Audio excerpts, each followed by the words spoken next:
Bismillah, alhamdulillah, wassalatu wassalam ala rasulillah, amma ba'd. So, good morning or good afternoon, everybody. I want to do a quick reaction to a video on Casey Neistat's channel. So, I'm going to share that. So, hopefully, you can all hear it. So, here we go. Casey Neistat. So, he posted this video, I think it's 3 months ago now. So can you believe the Gaza conflict has been going on for over 3 months? Subhanallah. This video of his has got over 1.5 million views. So Casey Neistat, if you don't know who he is, he's like, hey, wa alaikum salam, Jobaz. He's one of the uh, top ranked YouTubers because, well, we'll find out why. Does everybody who works hard get to the top of YouTube? We know that algorithms work a certain way, as we've discovered on places like Twitter. So anyhow, let's check out this video. It's titled Jew, and it's his reaction or feelings, supposedly, about what happened after, this alleged October attack, right? So let's hear. Ready?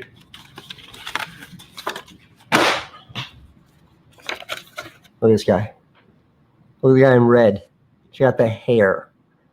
That's me in Israel, I think in Jerusalem in 2005. So Casey Neistat, what religion is he? Big surprise. Yeah, he's not Muslim. He has now come out and declared himself a particular religion, and it begins with J. Yeah, big surprise. And he's showing a photograph of himself where? In Jerusalem, and he calls it Israel. All right. So you waited all these years to tell us that this is what you identify as, If you're Jewish, you get to go on this free trip called Birthright Israel. It's fun. It's like summer camp.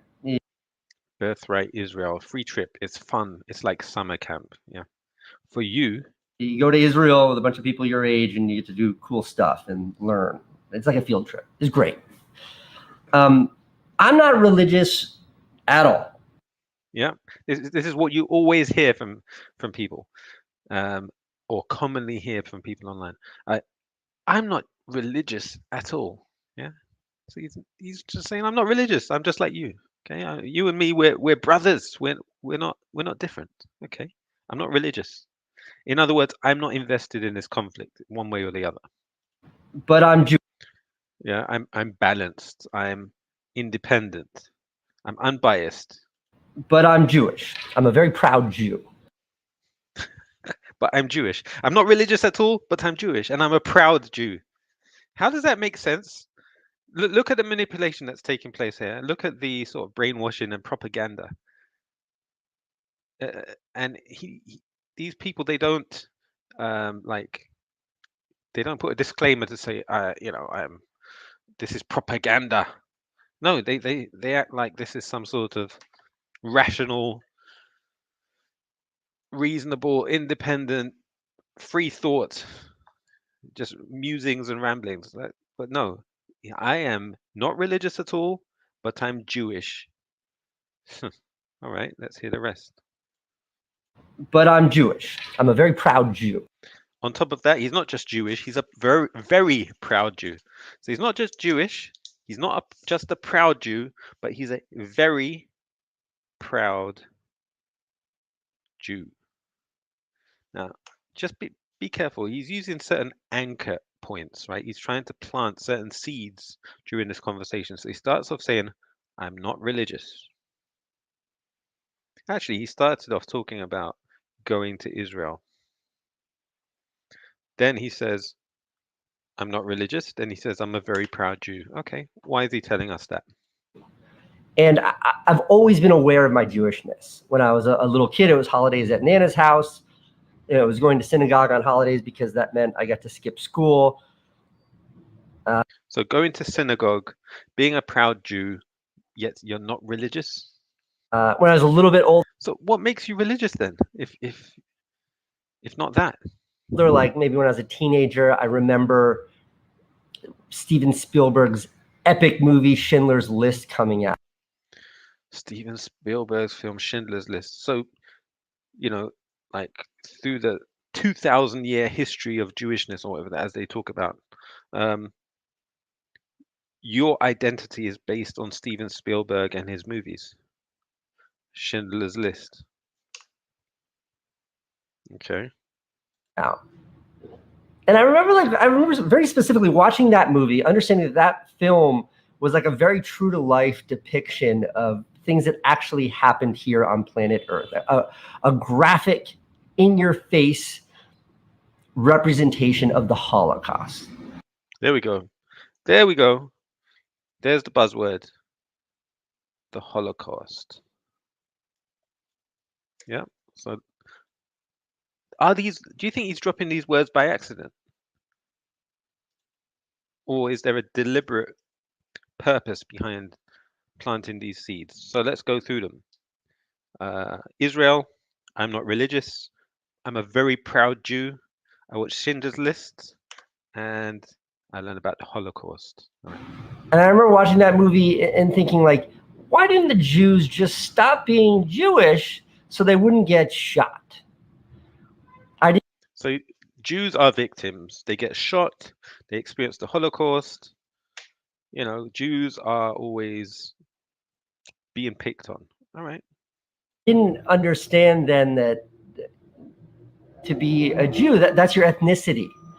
And to hate someone because they're Jewish is not to hate a people based on their actions.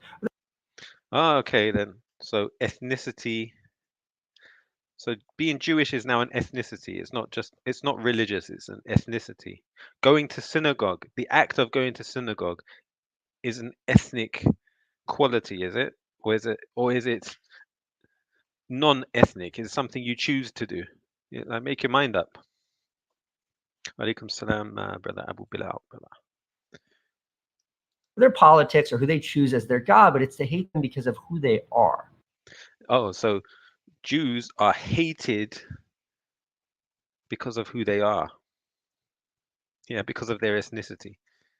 Not because of what they do, but because of who they are. Jews are hated because of who they are, is what he's saying. And so look at the confusion here. Complete confusion and chaos. Yeah, he's trying to act like it makes sense. He says he's not religious. He's trying to indicate that being Jewish is an ethnicity.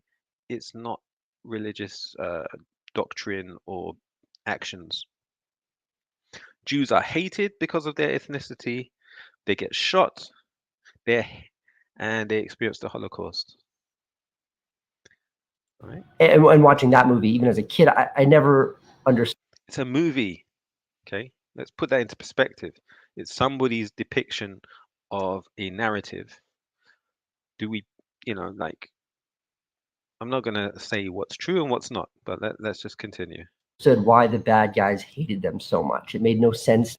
The bad guys, right? Why did the bad guys hate Jews so much? So all Jews are good people, and everyone who hates them are all bad. To me. And I'm older now and maybe just slightly less naive, but to hate a people just because of who they are still doesn't make any sense to me. Yeah, so this is his what's the word again? Premise. He's laying the sort of, or the context. The context he's setting up, which you could say is a straw man, is that Jews are hated for who they are, for their ethnicity. Yeah, people hate Jews because of their ethnicity, right? I don't get it. And look, the situation in the Middle East is complicated. And to call Now he's talking about the situation in the Middle East. So he's laid down the groundwork, and now he's making a shift in his discussion to talk about the Middle East. So he was talking about Jews. Schindler's List has nothing to do with the Middle East, by the way, as far as I know. It's to do with, sorry about that, just got a message. Yeah, so Schindler's List was about Germany, right? It was Jews in Germany or Poland or wherever it was. So, but now he's talking about the Middle East. Call it complicated is a wild oversimplification. It's in the Middle East is complicated, and to call it oh, look at the word complicated.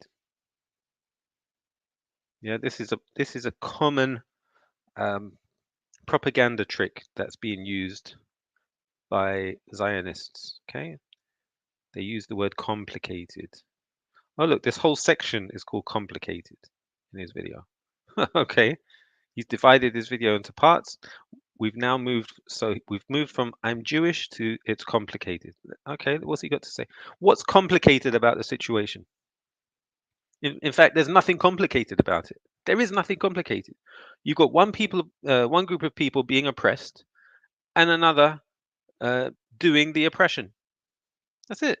It's very simple. Every one of the United Nations resolutions that tells Israel to withdraw from the occupied territories, you got there's nothing complicated about it. Gaza is an open air prison. They are besieged. No food and water is being allowed in. They're being starved to death. Okay, they're being bombed. Over 30,000 bombs have been dropped on these people's heads. Think about it, not 100 bombs, not 1,000 bombs. Over 30,000 bombs in 3 months. And then they try to tell you it's complicated. What makes it complicated? What's complicated about it? I don't get it. And look, the situation in the Middle East is complicated, and to call it complicated. Speak properly.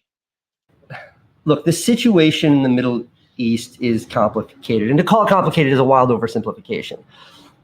So it's not even complicated. Complicated is a simple way of saying it's you crazy. This is pure propaganda. You should be able to recognize this crap when people are preaching. It's a conflict that's thousands of years old. It's a conflict you can read about. Thousands of years old.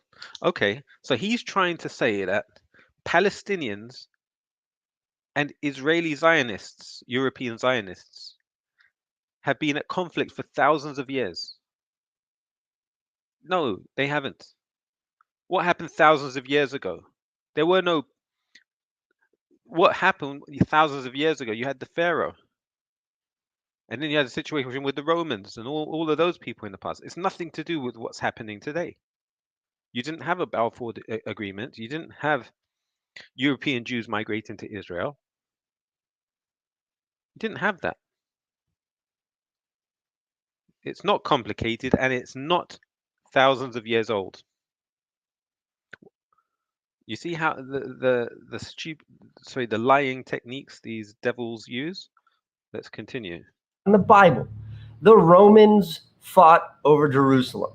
Oh, there he goes. He's going back to the Bible. He's talking about the Romans. Yeah. The First World War. The Romans are not the Palestinians, are they? Balfour Declaration, the Second World War, 1948, 1967, 1973, 1982, and on and on. Yeah, every time you do your lawn mowing, yeah, name those years. What's it got to do with Palestinians? It's nuanced, it's complicated, and despite the world's very... It's not nuanced and it's not complicated. It's very simple. You are occupying people and putting them in an open-air prison. You are besieging them. You are starving them to death. It's not complicated. Very best efforts for peace. No one seems to be able to figure it out. I certainly seems to be able to figure it.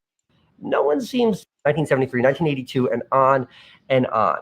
It's nuanced, it's complicated, and despite the world's very best efforts for peace, no one seems to be able to figure it out. I certainly don't understand it. No one seems to be figuring it out. It has been figured out several times. You had so many accords and agreements, but you are breaking them. It is too complicated for me. What's not It's too complicated for you. How can it be too complicated for you? You just listed all these years, specific dates. 1982, 97. He listed them, but he's acting like he is something beyond his brain. He doesn't know about it. But yeah, he's got specific dates that he rolls off his tongue quickly. He's a liar. This is a devil speaking to the camera. complicated, though, is what happened last Saturday when members of Hamas set out on a mission with a singular goal to kill as many Jews as possible. There you go. Another lie. Another lie. He's saying that the Jews went out with the Hamas went out, and he didn't even pronounce it as Hamas. He pronounced it seemingly properly there. He says they went out with a singular goal to kill as many Jews as possible. Is that true?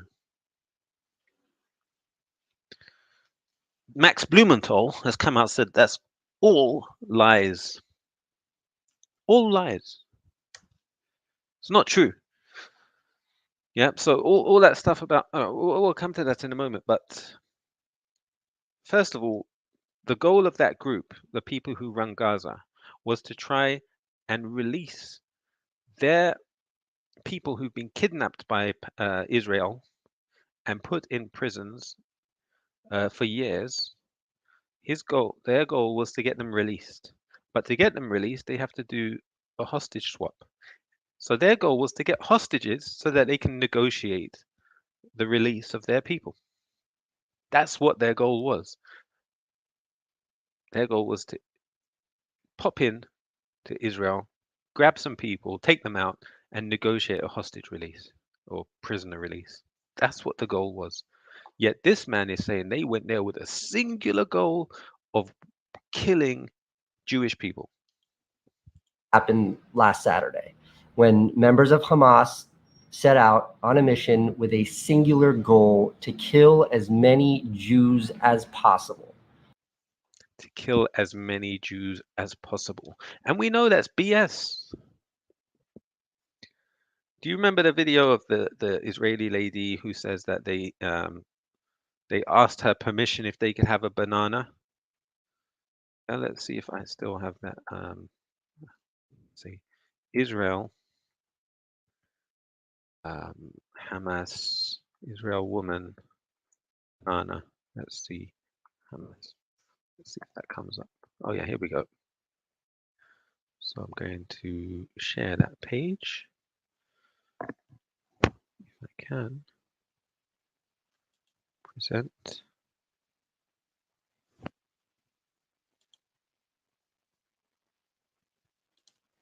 Let me keep a note. That was 2:49. So now let's put this video here.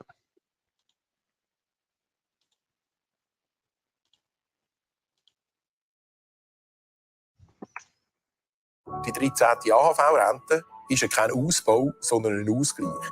Weil in den letzten 20... No, נכנסים, ואני אומרת להם, יש לי פה 2 ילדים. הדבר הראשון שאני אמרת להם, לא, באנגלית. הם מסתכלים, ואז אחד אומר לי באנגלית, אל תדאגי, אני מוסלמי, אנחנו לא נפגע בכם. זה תפס אותי מצד אחד בהפתעה, מצד שני זה הוריד לי הרבה לחץ, וישבתי עם הילדים שלי, והמחבלים הביאו כיסא מהפינת אוכל, היה מחבל חמוש. So there you go. Look, just in case people are not watching, they're listening to the video. Let me read what she says. She said that the Hamas fighters entered, and I said, I have 2 children here. That's the first thing I tell them in English. They look around. Then one says to me in English, she says, don't worry, I'm a Muslim. We will not hurt you. Don't worry, I'm a Muslim. We will not hurt you. Wow. Wow. Now compare that to what Casey Neistat said of it's complicated. Their singular goal was to kill as many Jews as possible. Look at the difference. These are the facts, and Casey Neistat's speech is just lies, right? So she said, "This caught me by surprise. This caught me by surprise," she said. On the other hand, it also took a lot of pressure off me. I sat down with my kids, and the fighters brought a chair from the dining room. There was an armed fighter with us all the time in the room, and the rest were walking. One of them sees bananas on the counter, and he asks, "May I eat one?" I say, "Yes, you can." What did the children say? The older was more stressed. The youngest can't really care, right? One of them asked permission to have a banana. בית. אחד מהם רואה על השיש בננות, אומר לי, אפשר לאכול אחת? אמרתי לו, כן, אתה יכול לאכול אחת. מה הילדים אומרים? הגדול קצת יותר נלחץ. הקטנה לא ממש הזיז לה, הייתה עסוקה בטאבלט שלה. הם היו אצלי בערך שעתיים. בסוף השעתיים האלה, אחד מהם סוגר לי את דלת הממ"ד, והם יוצאים. זהו. They stayed for about 2 hours, then they left. Why didn't they kill her or her kids? Wasn't that their singular goal? To kill as many Jews as possible.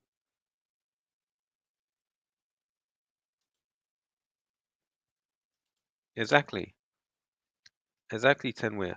Most social media influencers would be given a script to follow. Exactly. And here we can see the script of this devil. Now this is Ready? 49. What's not complicated, though, is what happened last Saturday when members of Hamas set out on a mission with a singular goal to kill as many Jews as possible. Look how evil these people are. He's a shaitan.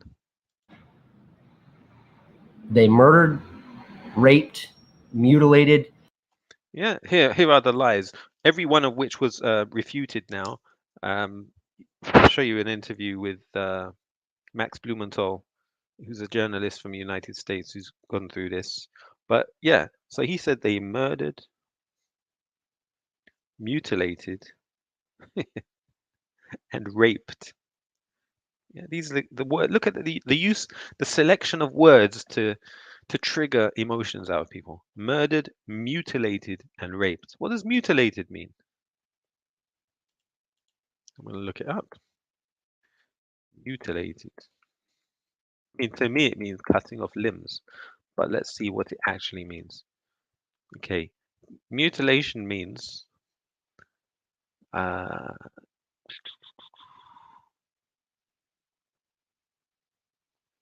the cutting off or removal of an essential part of a person or thing, thereby impairing its completeness, beauty, or function. Tanweer says it's come out that a lot of Jewish settlers were killed by their own army. Yeah, correct. Using a particular protocol or directive called the Hannibal Directive, which this guy is failing to mention. Kidnapped. Oh, another word, kidnapped. So murdered, mutilated, raped, kidnapped. What else has he got on his list? Jewish women, grandmas, kids. Oh, grandmas. Okay, there we go. So grandmas are not women. So he says women, grandmas. Oh, he only mentions Jewish ones. Don't forget there were people from Thailand who also got kidnapped. You notice he doesn't mention them. He's mentioning Jewish because does he care about the Thailand people or any other religion? He only seems to care about one particular ethnicity as he describes them. Not even a religion, an ethnicity. Kids and entire families. Kids and entire families. Yeah, yeah. And entire families. Yeah, let's see. What else do you have to say, Casey? Casey Liestat, not Neistat, Liestat. And look, war. So now he's going on to the next stage of his script, which is called war. Yeah, look at his transition. He doesn't even bother using a segue. He just jumps, right, between topics. Let's see. Grandmas, kids, and entire families. And look, I didn't bother to think of a segue. Let me just jump into the topic of war. It's on my script. What can I say about war? war. War! Like he's doing the Donald Trump imitation with the hands. Okay, let's see. War has existed for all of human history. War has existed for all of human history. Okay. And all war is violence. Okay, so here is the problem with what this guy is saying and whatever all the propaganda he's talking about war being violence. Okay. That is not true. Okay, war is the goal of achieving specific objectives. It doesn't have to be violence. My objective might be, it's like playing a game of chess. If I can capture your queen or get checkmate without taking any piece, it's still a victory, right? You don't have to kill people to be at war to win a war. Yet he is trying to say war is death and destruction. That's why you have what's called the laws. What's it called again? The law of armed conflict. And why did so many British soldiers get prosecuted during the Afghanistan and Iraq wars? Because they violated the laws of armed conflict. So there are laws governing how wars are performed. It's not just war is not just unrestricted killing of everything, destruction. That's not what war is.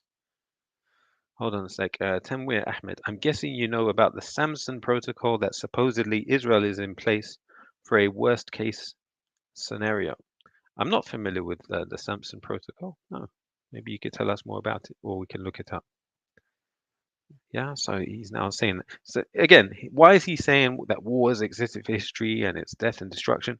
Because he's planting the seed. He wants to justify now what Israel's doing to innocent people in Gaza. There's not much morality in any of it. There's not much morality in war. So there's no such thing as a just war. He's negating that concept.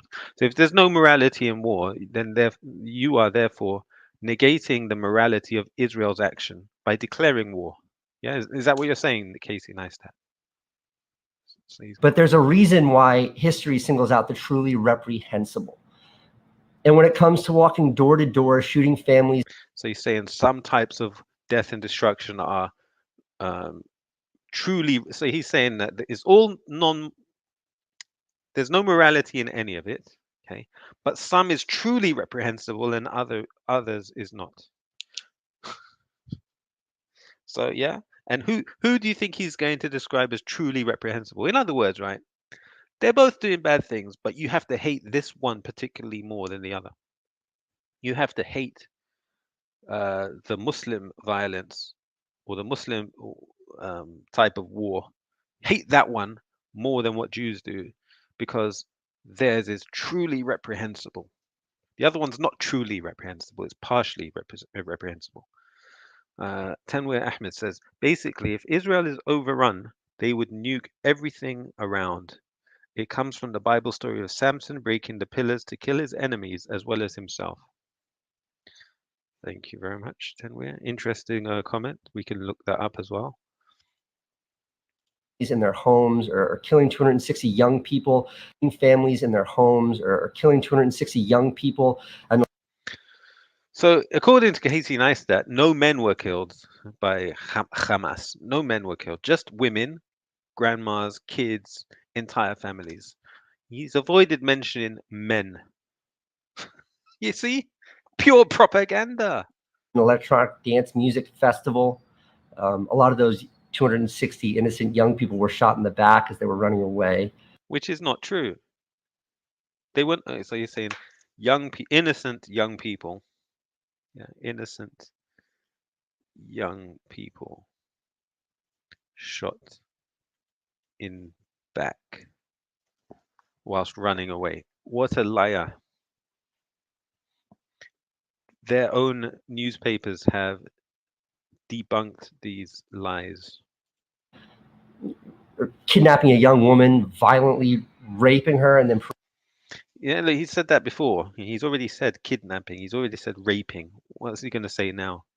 parading her through the streets to cheering crowds, or finding out yesterday, a confirmed report that Oh, so this story he's going to say now is a confirmed report, but everything that he said before was not confirmed. Yet he was willing to describe it as though it was true. So everything he said to this point is not confirmed, but this one he's about to tell us is confirmed. All right, so confirmed by who? about 40 dead babies were. Oh, here's that rubbish again. 40 dead babies. He says it was confirmed. Confirmed by who? Because it was debunked. It was proven to be false. There were no 40 dead babies. Were discovered. Some of them still in their cribs. Yeah, what he's actually describing is what happened to Palestinians in their hospital, where they discovered a bunch of babies dead because there was no electricity for the incubators and there was no staff left to work there. What an evil, evil person this guy is. There's no moral equivalency here. There's no but. There's no justifying. So he's saying all war is evil and immoral, yet one is reprehensible and the other is not. So hate the one done by one group and not the other. And everything he's telling you to hate as truly reprehensible has turned out to be a lie anyway. Not even true. That kind of barbarism because of a cause. In other words, barbarism. So the use of words is interesting. It's all designed to trigger emotions. Moral equivalency. Yeah, that's what he's called this section. It is horror and demonic in the Horror, barbarism, horror, demonic. All words designed to bring out your emotional response of disgust and hatred. Okay. Israel using tanks, dumb bombs, what's that, phosphoric, white phosphorus. All of that is not demonic, it's not barbarism, and it's not horror. Only what this the Gazans did is horror. The very worst that any humans are capable of. Oh, it's the worst that any human is capable of. Huh? Okay. So there is no greater depravity than what the people of Gaza did. Nothing worse than that. Starving people to death is not worse, according to this guy. So in other words, these are the worst human beings on planet Earth in the history of mankind. Simply because they tried to kidnap some people and negotiate a release of theirs. That was their goal. Listen to this freak. And I'm making this video not because I'm the best person to deliver this information. Read the news if you want to know what's going on. I do not have a deep understanding of the geopolitical situation in the Middle East. He says he doesn't have a deep knowledge of the history of the political situation of the Middle East, yet he's able to list all those dates off his tongue, like 1978, 1983, blah, blah, blah. He listed them off his tongue, but he doesn't have it. Yeah, I'm not religious, but I am religious. I don't know anything about the Middle East, but I do. Contradictions. Some naive answer to a conflict that is thousands of years old. And it's not thousands of years old. This conflict is not thousands of years old. He's a liar. And despite this awesome T-shirt that I have on.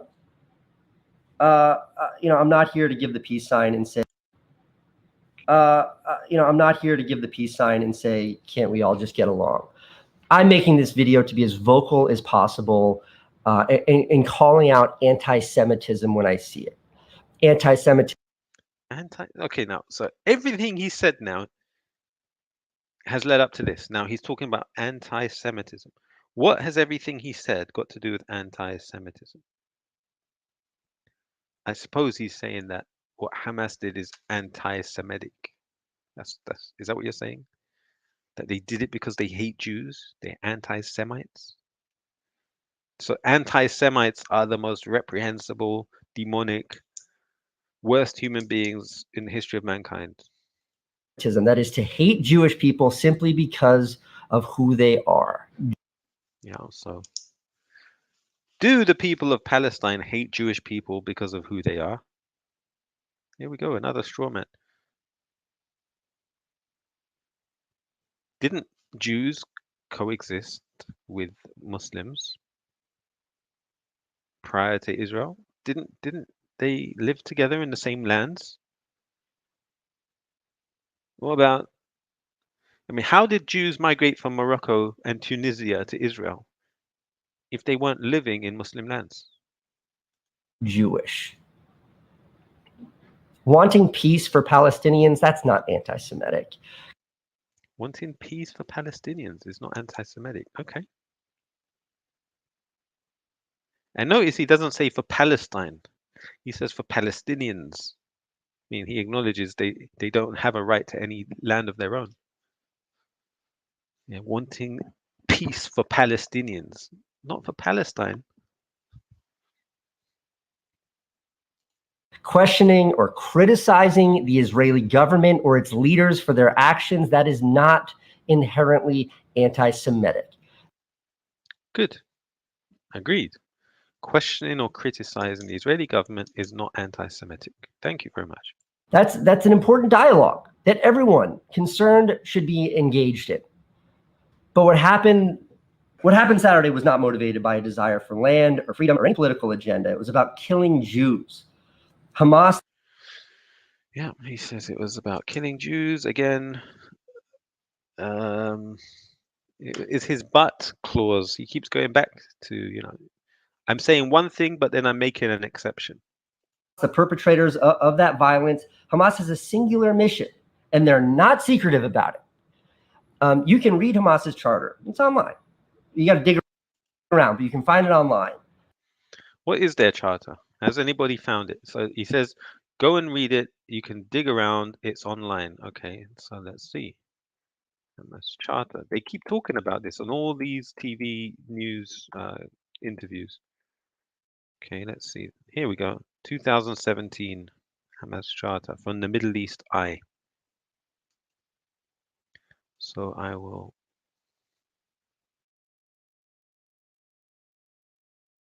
put this here.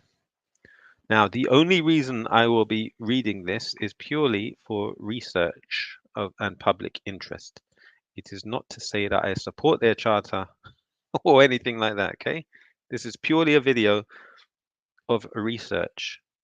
This is 5:28, right? So stop the video at 5:28. Let's see what this charter says. So from the Middle East Eye, this group explains general principles and objectives in a 42 article document. Okay, it's going to be a lot to read, I imagine.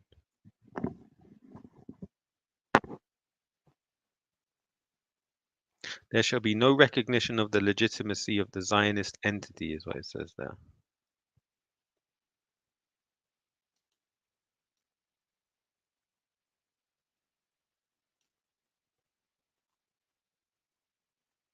Resistance. The liberation of Palestine is, they say, is the duty of Palestinian people in particular, and the duty of the Arab and Islamic Ummah in general.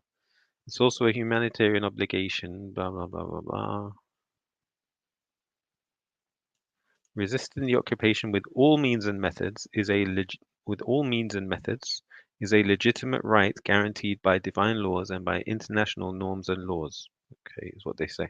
At the heart of these lies armed resistance, which is regarded as the strategic choice for protecting the principles and the rights of the Palestinian people.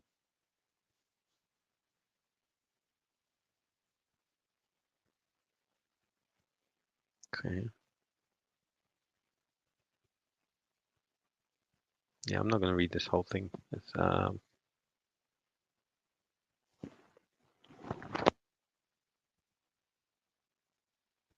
The Zionist project is a racist, aggressive, colonial, and expansionist project based on seizing the properties of others. It's hostile to the Palestinian people and their aspiration for freedom, liberation, return, and self-determination. The Israeli entity is the plaything of the Zionist project and its base of aggression. The Zionist project does not target the Palestinian people alone. It is the enemy of the Arab and Islamic Ummah, posing a grave threat to its security and interests. Okay. Hamas affirms that its conflict is with the Zionist project, not with the Jews, because of their religion. Okay. So I bet you Casey is going to talk about, yeah, because he's been saying that Jews are hated because of who they are, because of their ethnicity. Yet this comment here opposes that claim. He said the conflict is with the Zionist project. Hamas does not wage a struggle against the Jews because they are Jewish, but wages a struggle against the Zionists who occupy Palestine. Yet it's the Zionists who constantly identify Judaism and the Jews with their own colonial project and illegal entity.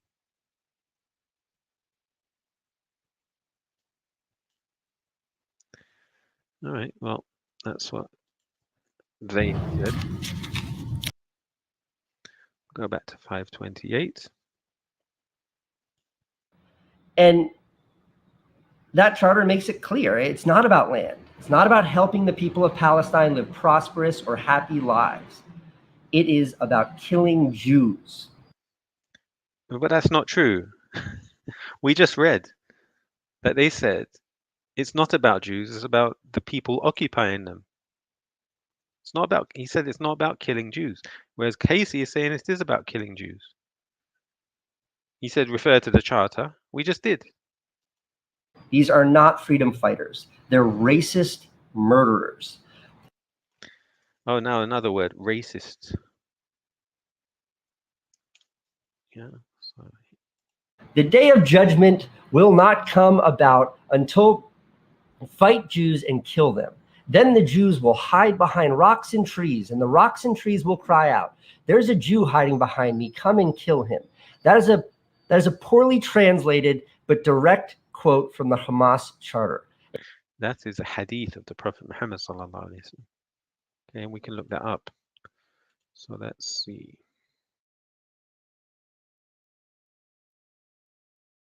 Day of Judgment.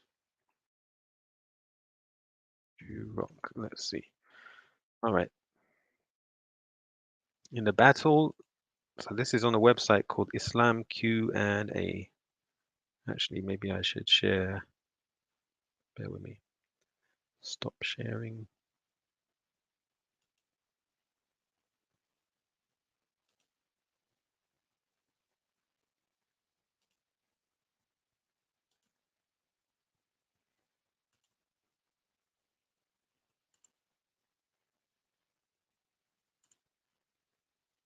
No, it doesn't let me.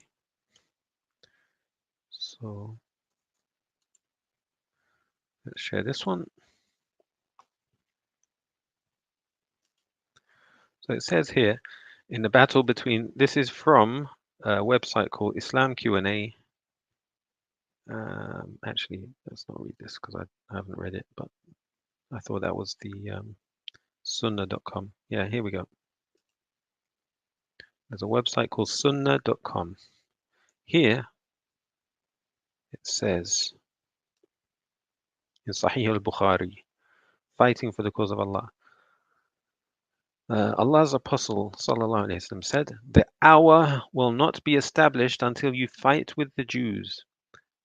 and the stone behind which a Jew will be hiding will say, O Muslim, there is a Jew hiding behind me, so kill him.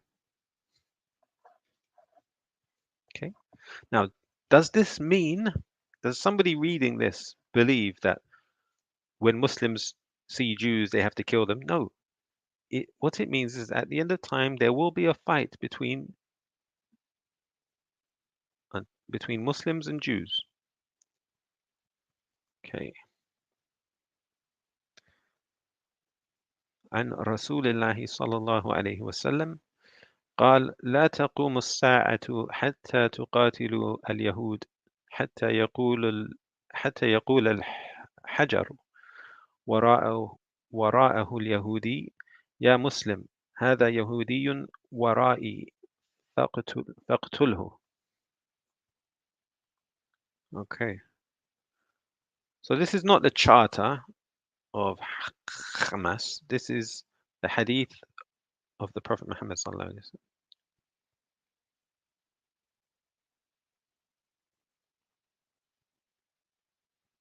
wasallam. Interesting. I haven't read this one. In Sahih Muslim, the last hour would not come unless the Muslims will fight against the Jews, and the Muslims would kill them until the Jews would hide themselves behind a stone or a tree, and the stone or a tree would say, Muslim, or servant of Allah, there is a Jew behind me, come and kill him. But the tree Gharqad would not say, for it is the tree of the Jews. So this is the hadith of the Prophet sallallahu alaihi wasallam. So it's an end time belief. Okay.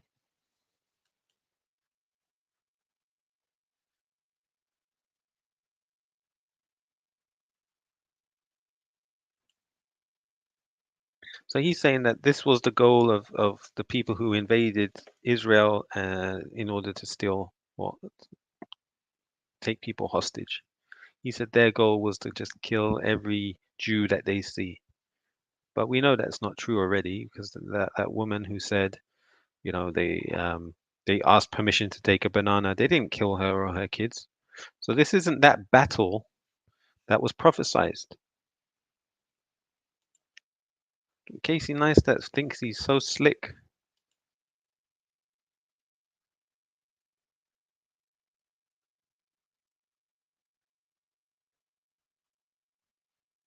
Oh, in other words, savages. So barbarism, horror, demonic, worst humans, racists, and savages.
Okay, he's twisting things now.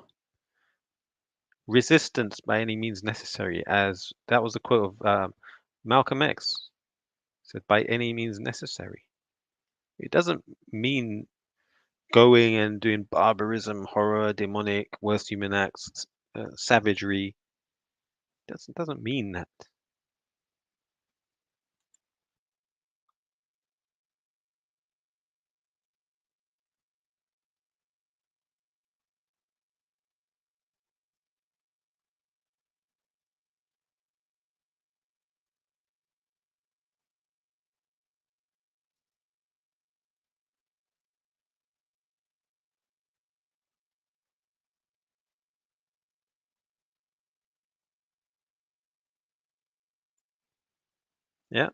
which was contradicted by what we read from the charter that he told us to read.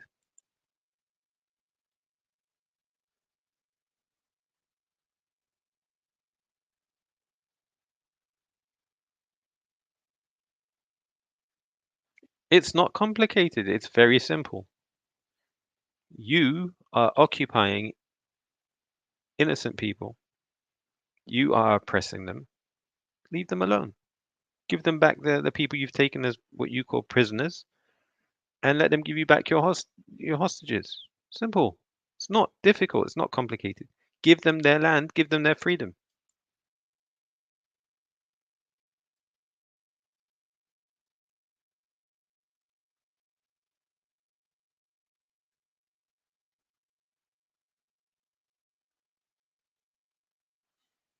And this was also debunked. He's saying that this is a group of people in Australia saying gas to Jews, and actually it was debunked.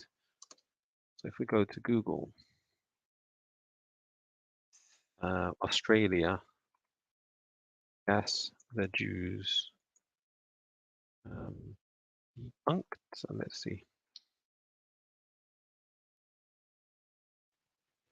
Look at this from the Guardian newspaper.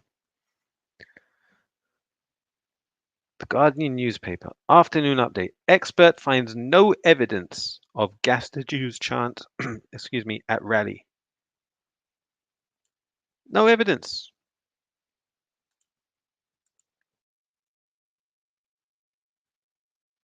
He's a liar, a damn devil. Casey Liestat is a damn devil.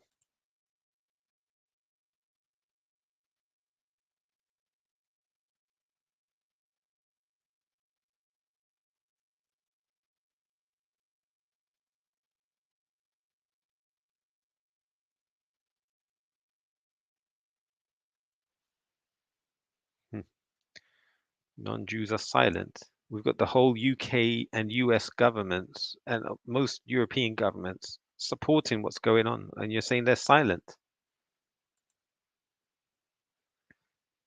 Expert finds no evidence of gas the Jews chant at rally. Okay.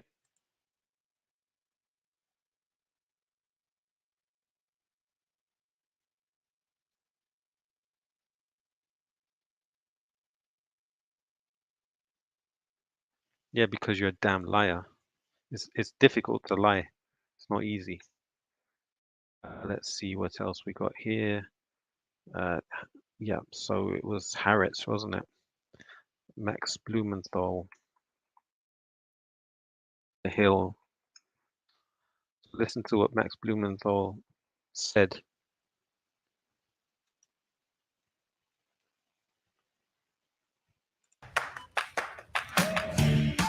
Don't know why I keep getting these German adverts. It's crazy. I think it's like VPN. Anyway, let's see.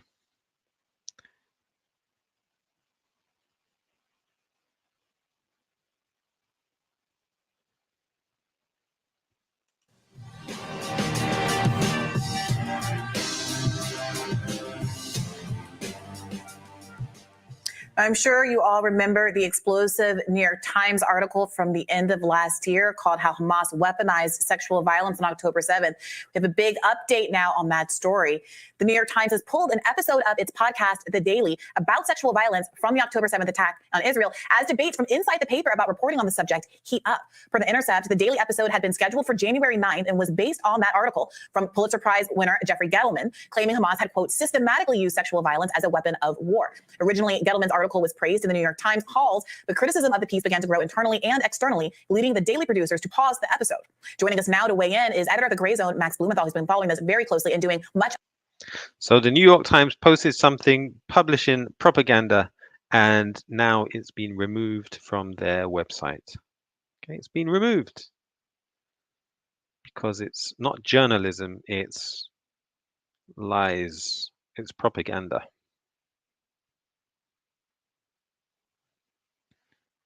Okay, now we just had an ad like within 10 seconds. Thanks for hosting me at a more politically difficult time to take some of these bogus claims down. Well, it's a difficult time, as you mentioned, but because a lot of the groundwork that you and Aaron and folks at the Gray Zone have done, and Machado have done on this, there is more space now to talk about it. Apparently so much so that this is being discussed and debated within the New York Times. So tell us, what is the source of the controversy?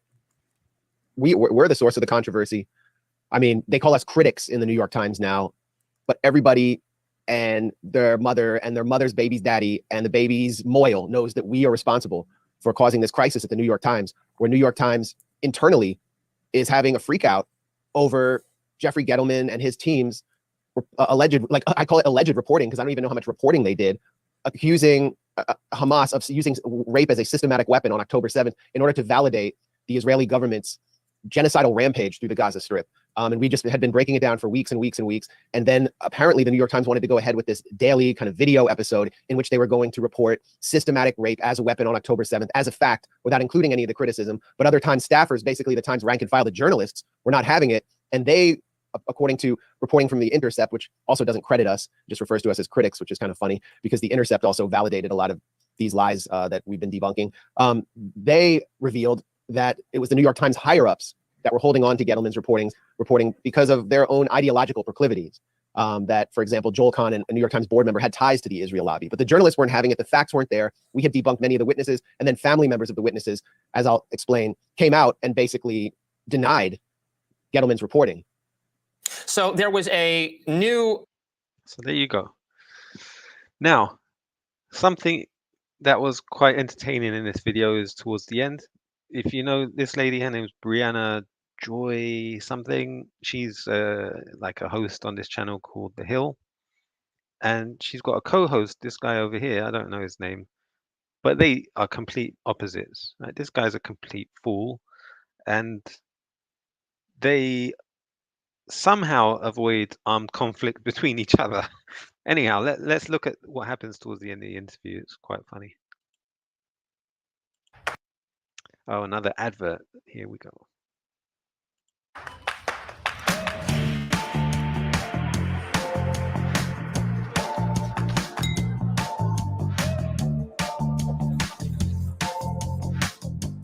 Ali Group. So good. All right, let's see what. Another advert. They're getting all in with the TV commercials. Is welcome on our show. The pro-Israel expert voices are welcome. That features robust. Thank you for all of your... All right, here we go. Genocidal assault in Gaza, so they need to be called out, and we're going to continue to do it. Max, thank you for all of your independent journalism. And before we go, I just want to say, you know, we get a response when you're on. This is a show that features. So she was about to do the outro. This guy jumps in. Look at the look he gives her when he cuts her off, and look at the look she gives him back. So here we go. Let's rewind. Journalism. And before we go, I just want to say, you know, we get a response when you're on. We're going to continue to do it. Max, thank you for all of your independent journalism. And before we go, I just want to say, you know, we get. I like watching that type of internal dynamics between employees. Look, Max, thank you for all of your independent. He looks over at her like, "What? Give me a chance to talk." Journalism. And he just cuts her off. Look, watch how she reacts to him. Before we go, I just want to say, you know, we get. Anyhow, back to Casey Liestat.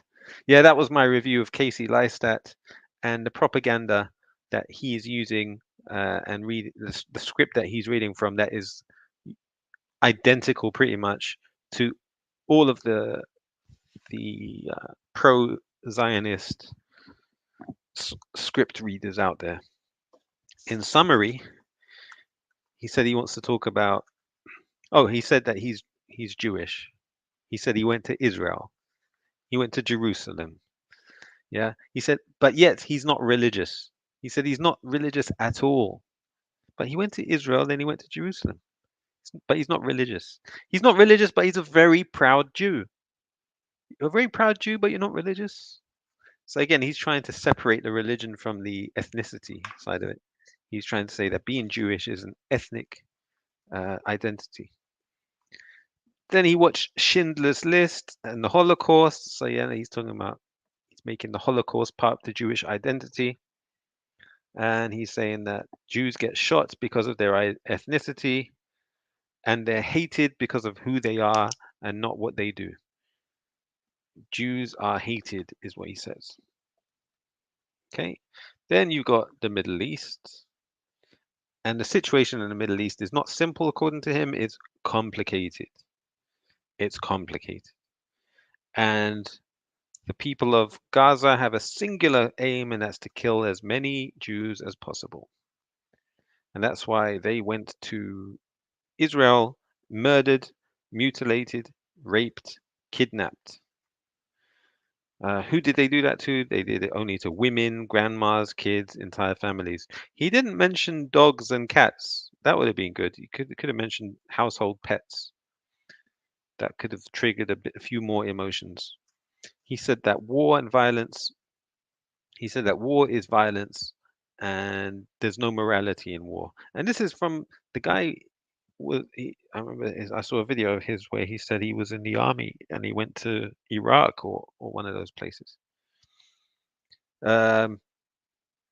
said innocent young people were shot in the back as they were running away from the concerts.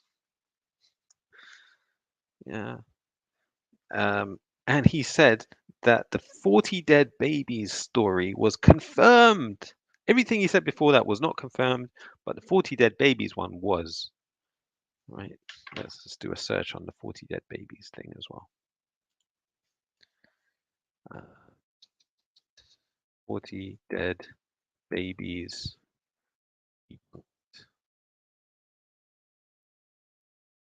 Oh, what's this?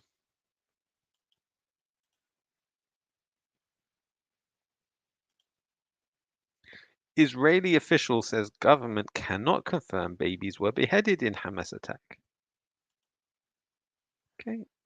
And that was October the 12th. Yeah, so that was just a few days after the attack. And all the way until now, you got Piers Morgan and those scrubs who keep reiterating that it was done. Joe Biden keeps repeating this false claim. Okay, so yeah. So what we know is that was a lie. Again, he used all those trigger words: barbarism, horror, demonic, the worst of human characteristics, racist, savages. These are the words he used to describe the people of Gaza. Right? He said this conflict has been going on for thousands of years, which is not true. It's only been going on since the illegal occupation of the lands and the Nakba or whatever it's called. His videos about how he hates anti-Semitism and people need to speak up against people who hate Jews because of who they are. Not once has he mentioned the destruction of every single hospital in Gaza, the denial of food, the starvation plus diet that Israel has enforced on the people of Gaza for years. Let me see if there's a video of what's her name? Abby Martin, Joe Rogan. There's something interesting there.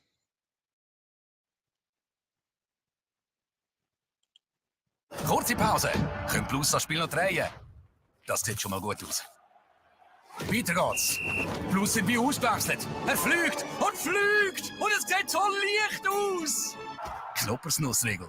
Der Riegel auf Knoppersart.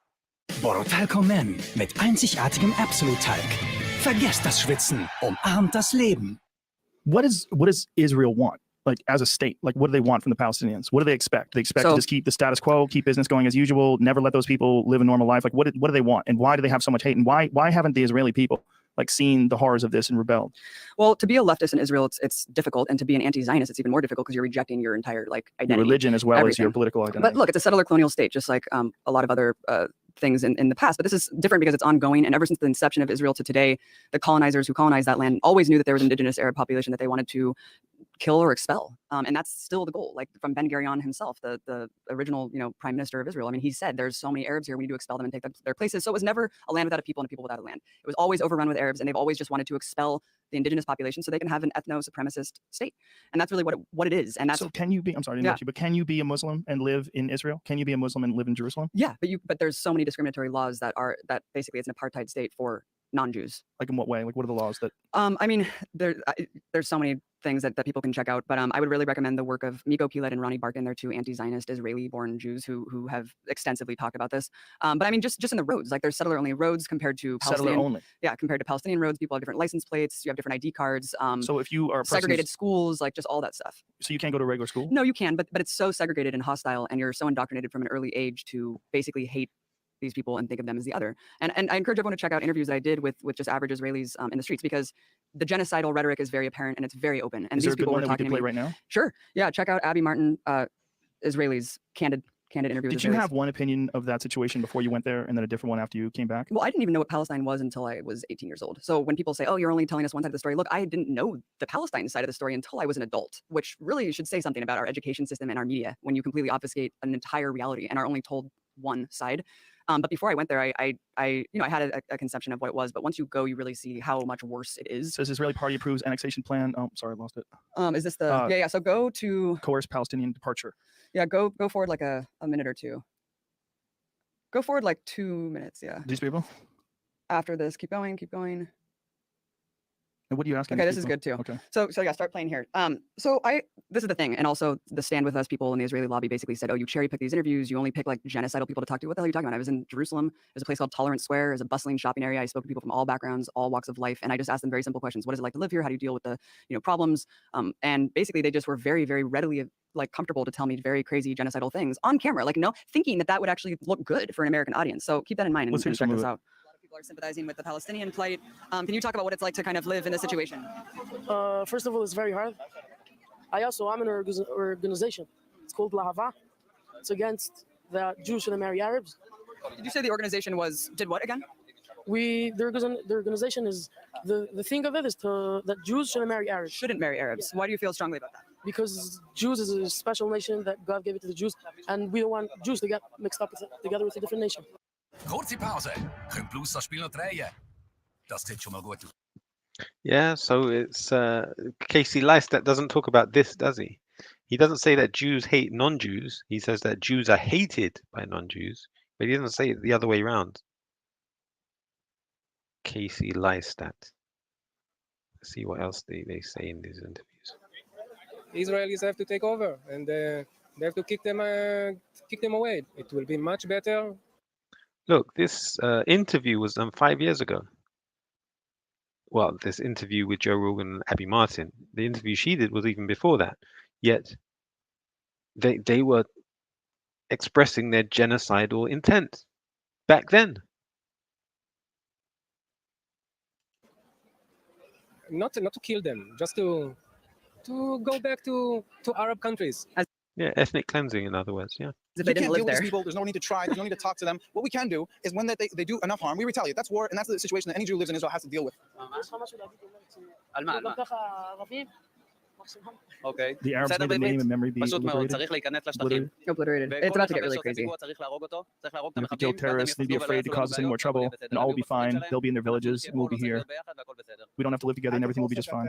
Every Arab that's doing a terrorism attack, we have to kill him, and not because he's an Arab, because he's a terrorist. I think you should also kick out the family, because it all begins with chinuch. How you saying? He's wearing a Sons of Anarchy t-shirt, by the way, which is just so strange. The kids. It does, it's families. This is insane.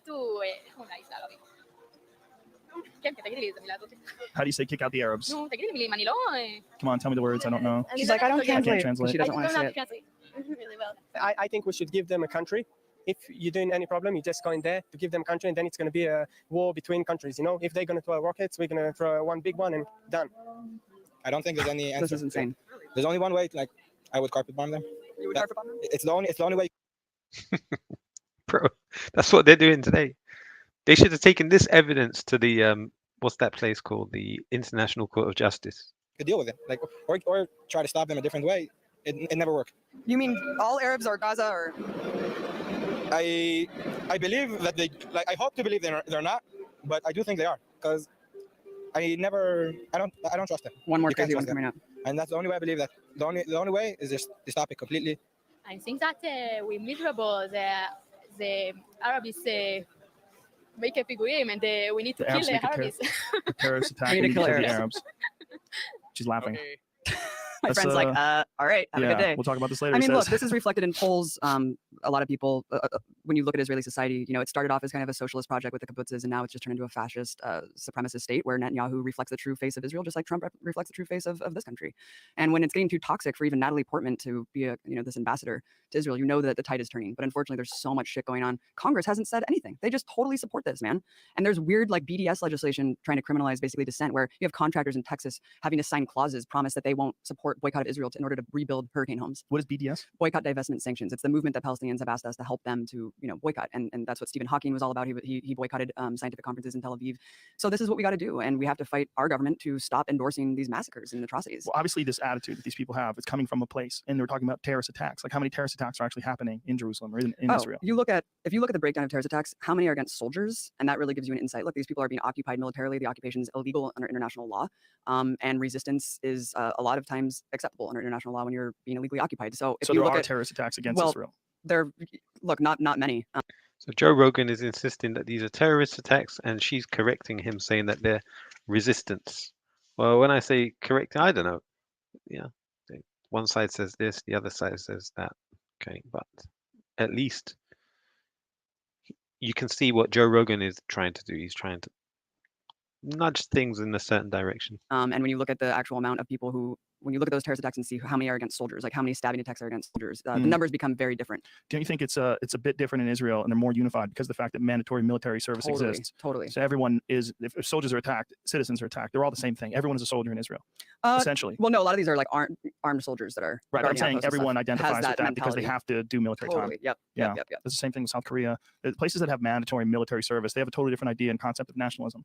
So they think, like if a military base got attacked in the United States, we would think, damn, soldiers got attacked. We wouldn't necessarily think of it the same way as if, say, Dallas got attacked.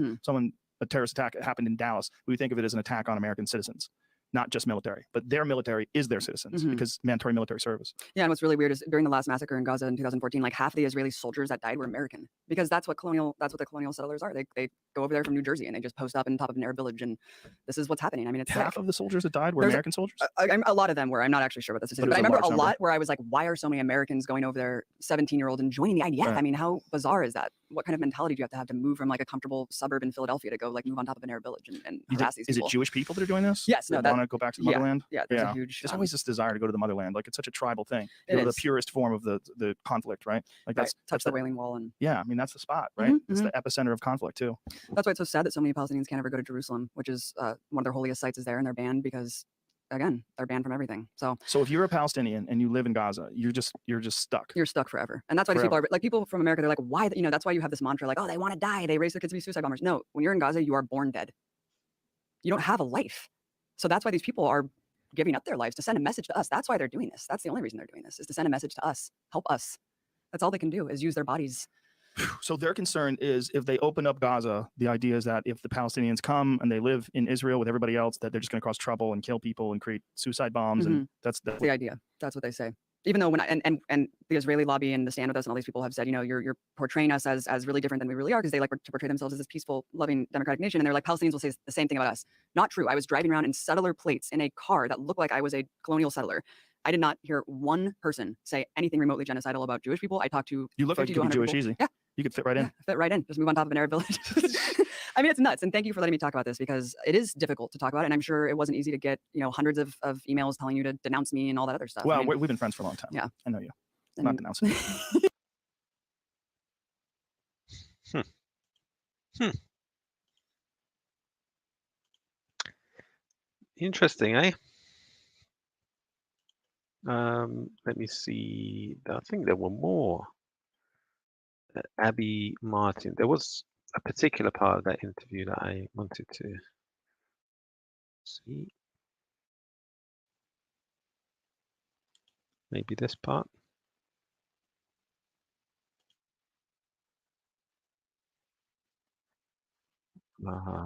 So much adverts. So much ads. Here we go.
And that was a T-shirt worn by an Israeli Jew. Yet Casey Liestat is trying to act like that's what the other side is doing.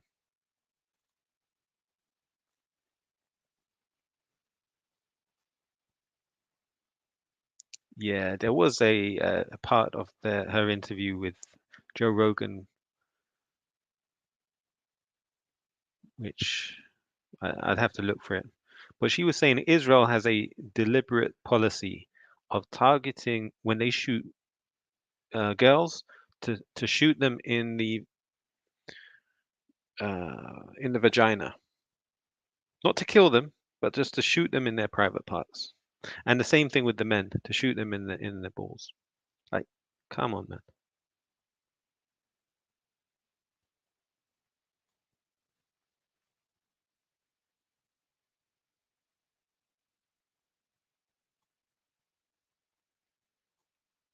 Oh, Allah help the Muslims throughout the world, in particular, right now in Gaza.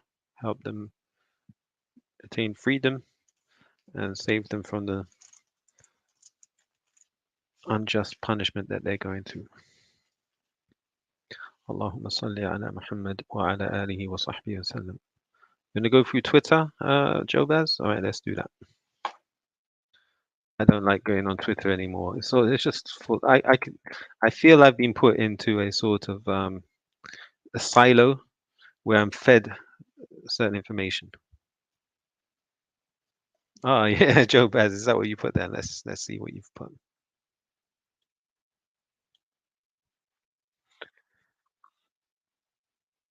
Make sure you share this video with Katie Neistat when it's done, Jobaz. Yeah, inshallah.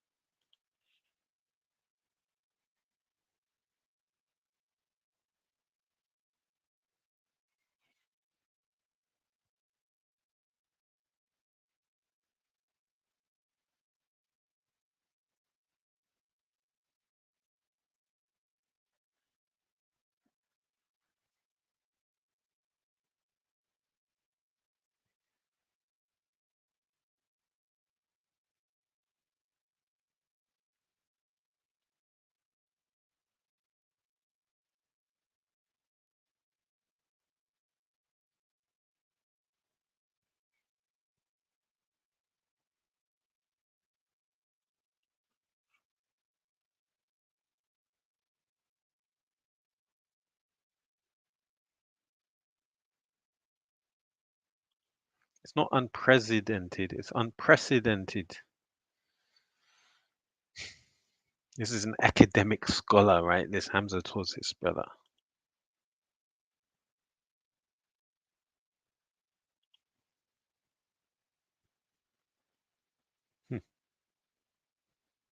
Elon Musk, bun that guy, man.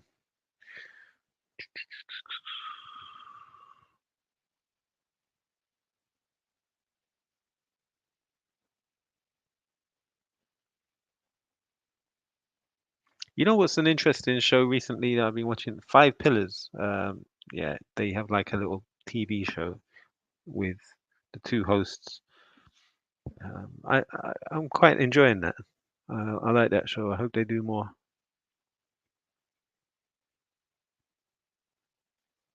Yeah, this is the lie that they perpetuate. They're trying to say that everything happening in Gaza is because of what this group did on supposedly did, right, on October the 7th. Yeah. I'll tell you something else, right? You know the ICJ, they said there's a plausible case of genocide. It's plausible that Israel is committing genocide. But for them to confirm that they definitely did do genocide, they would have to go on the ground, gather evidence, establish the facts, right? They would have to do that first before they can conclusively say that there was a genocide. Yet when it comes to October the 7th, they don't put that same standard of proof.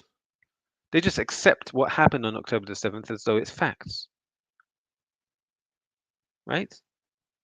And they accept that the conflict began on October the 7th.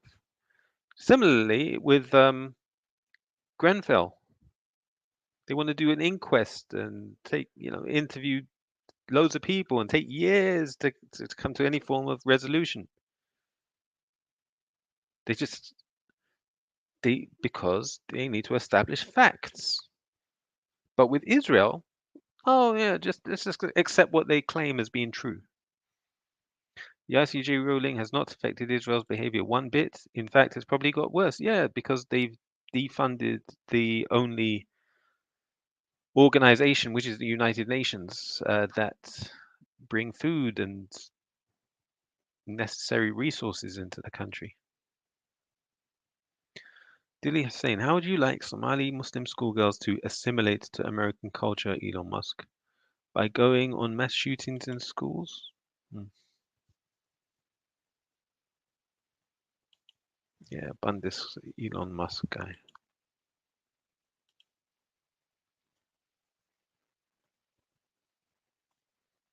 What's this one?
Oh my goodness.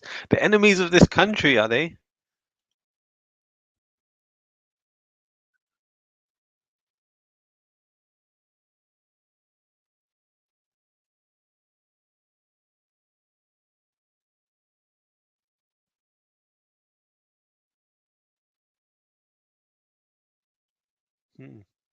Exactly. And what war is James Whale talking about? War with who? And are you going to fight James Whale?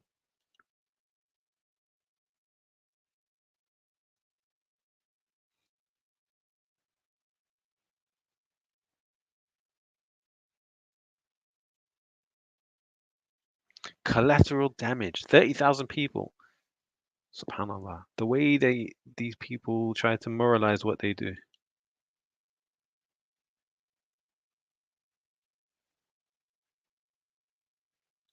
Yeah, it was ruled as a plausible genocide in Gaza.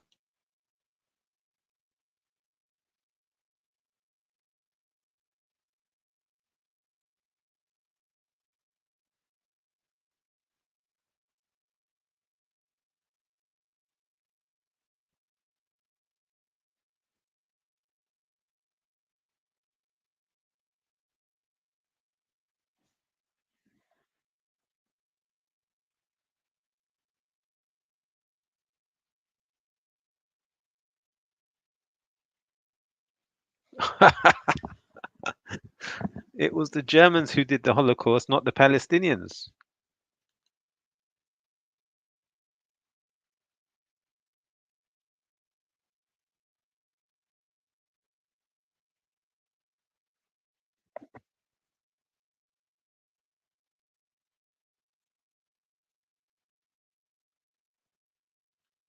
So the conversation was about train strikes. This become about Palestine.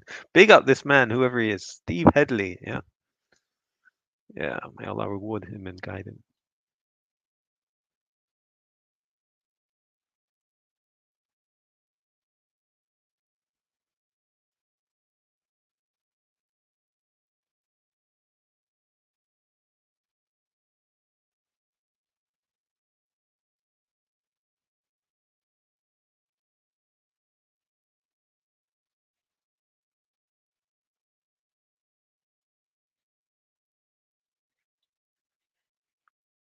What they call in security to actually physically remove the man. These people are sad.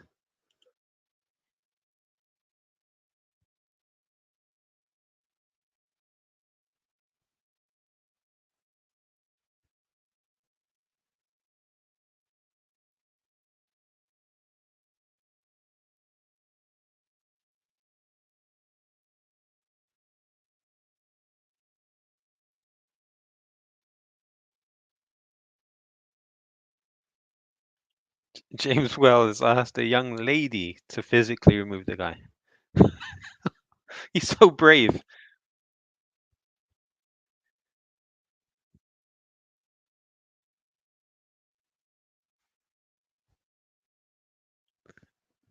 This is entertaining. Definitely. I actually prefer these guys to Piers Morgan.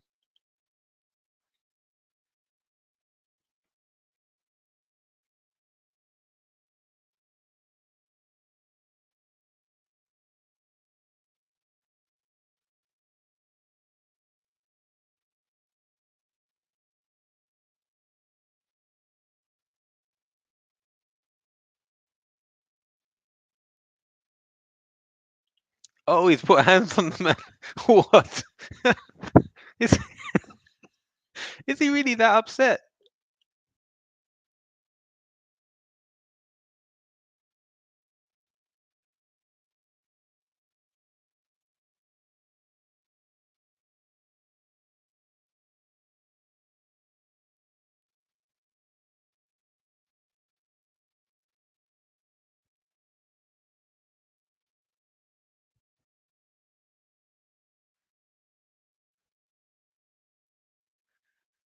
Indeed, he's complicit in the genocide. Every one of these talking hosts in the media is complicit.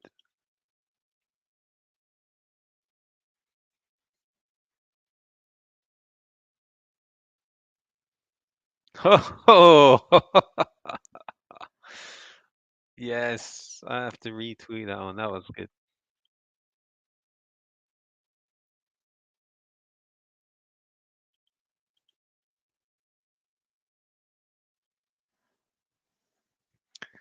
Okay, on this day 10 years ago, I began my journey at the Islamic University of Medina. How quick time passes. I wrote a diary on that first. Okay, good. It's understandable why some people will hate Wahhabis. Some Salafis are so tight on Khilafiyya issues and bash the other party, making Salafiyya look bad. I don't understand that post.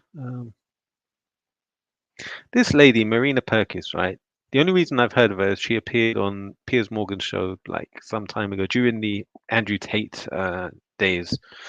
And at the start of this Palestine genocide, she posted, or retweeted something that was, what's the word? It was sympathetic to the Palestinian people. And then she got criticized by, these media names. And then she just withdrew and hasn't said a word since about the topic. Properly shook. Ollie London. Muslim woman holds a splattered sign.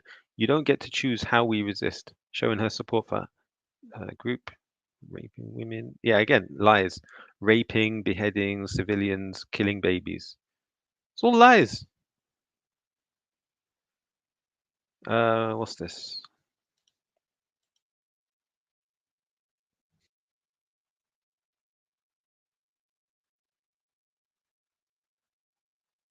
I don't know what that's about. Okay. This guy, Lawrence Fox, is an Israeli stooge as well. The first rule of anti-racism club is that only white people can be racist. White people are a parasitic, barbaric, deviant, murderous, genocidal, and thieving race. This BBC employee in the UK writes on Facebook. Okay. How sophisticated is the tunnel network? The only tunnels that have been found are the ones in New York under the synagogue. So all that stuff about tunnels, give it a break. Oh, what's this now?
Hey, you turn up for work late every day. It's not good. Oh, you have no right to tell me off for being late. My parents are Holocaust survivors.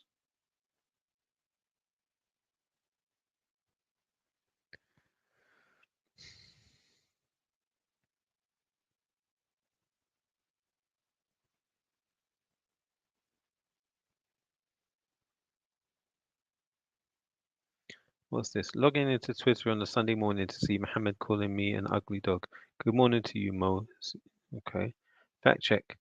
100% accurate. Paul, you're a Howard who beat up his ex-girlfriend. That ugly. Oh gosh. Um.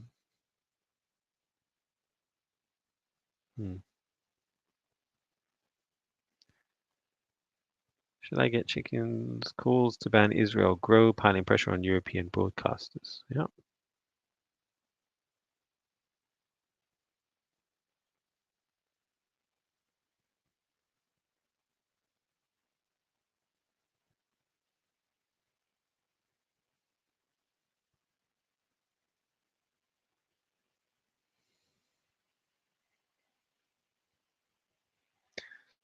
Okay, Zionism being promoted on British university campuses. I don't think Muslim students will feel safe, and they should register their protests with uni authorities. Okay, so you got somebody called. So they got a thing called Stand With Us, have they? Hmm.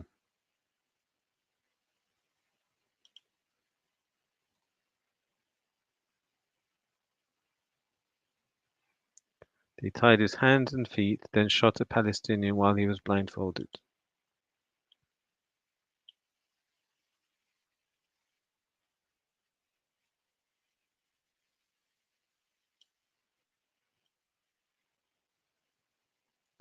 La ilaha illallah.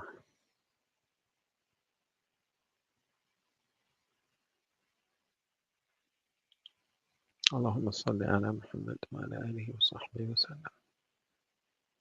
All right, everyone, thank you so much for your time and watching this video and listening to what I had to say. Bun Casey Liestat, all day, every day. Hold on, what's Roshan Saleh saying here?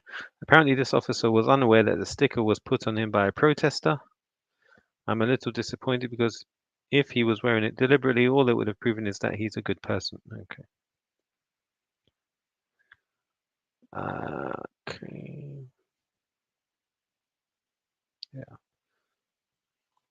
Yeah, back to where we were. Thank you for watching, and yeah, may Allah bless you and give you an easy path towards Jannah and save you from the hellfire. Wassalamu alaikum wa rahmatullahi wa barakatuh.